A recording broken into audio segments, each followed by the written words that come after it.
Chapter 18. Watching him go hadn't been an easy feat, but Hermione insisted that he stay the night at home so his mother wasn't alone. After tucking Scorpius into bed and listening to all the stories he had to tell about Narcissa, Hermione crawled into bed herself. Her thoughts were lousy company. Did Narcissa recognize her? Had she known about the relationship between Hermione and her son? More importantly, had she approved? Though when Hermione stopped to ask herself whether it mattered if the woman cared, she realized that it didn't. Draco had told her he loved her. As far as declarations of love went, it had been one that made her so dizzy she could barely think of it. The truth had been in front of her the entire time. He'd always felt so familiar, and now she supposed she knew why. Rolling onto her side, Hermione laid her palm across the space where Draco typically laid. She was asleep before she could wonder if she'd forgotten everything again by the morning. Footsteps pounded behind her. Bits of the castle crumbled around her until suddenly it wasn't only small pieces of stone chipping away. Large chunks of the walls began to splinter as spell after spell cracked against them, weakening the structure that was supposed to hold. It had held for 1,000 years. It was supposed to hold. Fingers curled in her jumper, and as Draco ripped her backwards, the wall gave way. "You're going to put me in an early grave," he hissed, "if no one else does first."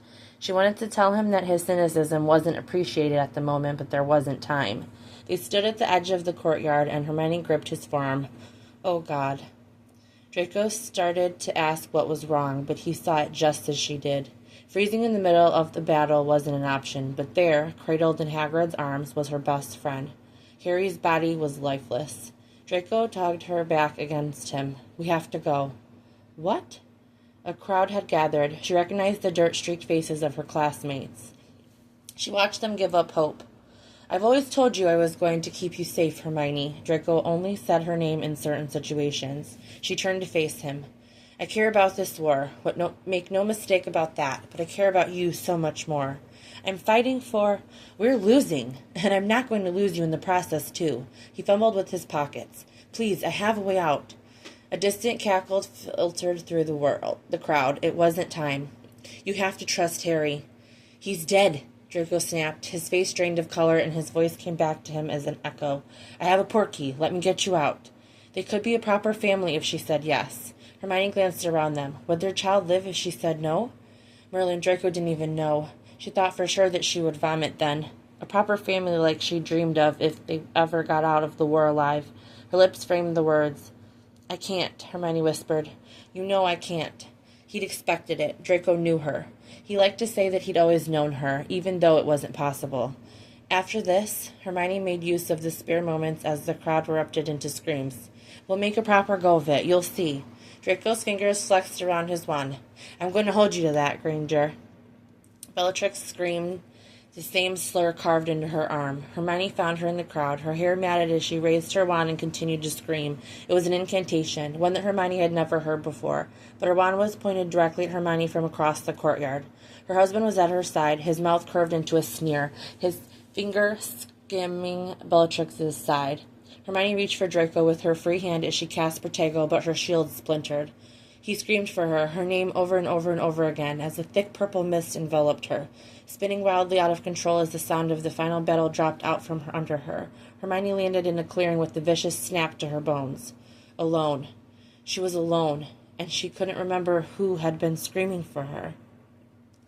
A gasp tore free from her throat as she sat up, hunched over with the sheets pulled around her waist. Her eyes jerked to the door to make sure Scorpius hadn't woken. Had she been screaming? Her throat was raw. Seconds ticked by and he didn't come to the door. Her fingers trembled. She raised her hands to get a better look at them with the moonlight trickling in. Tiny scars appeared on her knuckles first. They were from when they went on the run, and she'd used her father's pocket knife to cut smaller branches in the Forest of Dean. Ron had given her shit then for how often she'd nicked her fingers. They dotted her knuckles, though. In truth, they weren't many marks. There was a slice from where Crookshanks had gotten her the first year she'd owned him. "Crooks!" Hermione slung her legs over the side of the bed and rushed out of the room. She sprinted down the stairs while trying to keep her footfalls quiet so Scorpius wouldn't grow curious. "Crooks!" She felt her way through the sitting room, taking care not to bang her leg against the coffee table. Hermione found her familiar in the window sill, curled up with his cheek pressed to the glass. You've always been here, haven't you? She stroked the top of his head and he meowed. You knew who Draco was all along, didn't you, smart little guy? She stepped back from the window, taking a long look around her home. It felt like it belonged to someone else. Pain sliced through her chest and she stumbled, ultimately falling to one knee. Feeling her chest through her thin top, she scrambled to pull it away from her. It was horrifying to watch old scars form. Remembering the Department of Ministries wasn't terribly hard as she watched a deep purple gash crawl across her skin, just as wicked as she remembered. Bloody hell, Hermione panted. It emblazoned itself into her skin as if it had never left. It had been a heavily cast glamour, dark magic she suspected, and she was sure she'd find the rest of her answers, or most of them, hopefully with Draco. She whispered his name to herself, ignoring the way the carpet burned as it slid against her knees. She had so many questions, and it was so overwhelming that she thought she might be sick. It wouldn't do her any good to vomit on her carpet. Help. She needed help. Why had she insisted he go home tonight, of all nights? Her blood ran hot. She bit down hard on her bottom lip to tamper a scream. Fuck. Hermione rocked back on her haunches before lurching forward in a full-body spasm. With her forehead flush against the carpet, she dry-heaved. Eventually, she sat upright and held up her arm, confirming her suspicions. There was that ugly word again. It seemed she'd never been able to get rid herself of it. It was a cursed scar, but it seemed that regaining her memories had caused it to reopen. Blood rolled away from the crudely drawn letters as the floor swayed under her feet. Forcing herself to stand, Hermione clutched her arm. Scarlet dripped onto the carpet. She watched the staircase as she slipped out the door and let it close with a faint click behind her. Hermione shook as she hurried, each footstep more clumsy than the last. Heavily breathing, she banged on Draco's front door without consideration for the fact that it was nearly 4 a.m. It swung open. Narcissa stood there and her eyes dropped to her arm. Miss Granger? She'd deal with Draco's mother later. That was a conversation for another time. I'm bleeding out. Hermione's legs gave way, but the woman caught her, arms locked around her. Draco! He burst into the room and cursed. Hermione, what? She held up her arm, slumping into Narcissa's chest. Voldemort, she whispered. Bellatrix. Draco barked for his mother to help her onto the sofa and then told her where the potions were. Hey. He pushed her hair back from her forehead. You're going to be all right. The corner of her lip twitched. Because you're going to take care of me?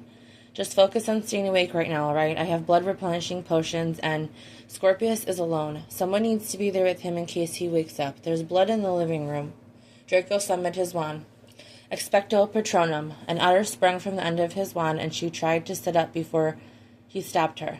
Clara, Hermione's regained her memories. Scorpius is alone. Please go. Clara was a witch? It all had made sense. Had she held any memory of magic before? Hermione imagined she would have pieced that together. She wheezed. Please send your mother away. I want... Hermione coughed into her hand and came away red. Just us, please. He nodded. When she returned, Narcissa respected the request. Are you angry with me? Draco asked. Hermione found his hand as he tipped her head up and fed her a potion. I'm furious, but not with you. What could you have done? I would have never believed you. Faltering, Draco looked down at her. Hermione, if I had told you, it would have killed you. This was a curse. Of course. She swallowed a pain potion, and another blood-replenishing potion to match. Chills rolled over her body, and the hair on her arms stood to end. He told her she was in shock, but she already knew that. I have a question. The words rolled right off her tongue as he dabbed her forehead with a damp rag. When you came here, and you loved me again, were you here for who I am or who I've been?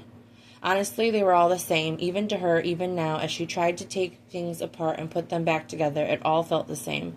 I'm here because you've always been the best part of me. He dropped a kiss to her forehead. Any other questions? She blinked. Do you know who did this to me? Was Bella the one? She had help. I don't know who it was yet. Hermione swallowed, lacing their fingers. We're going to find them. We are.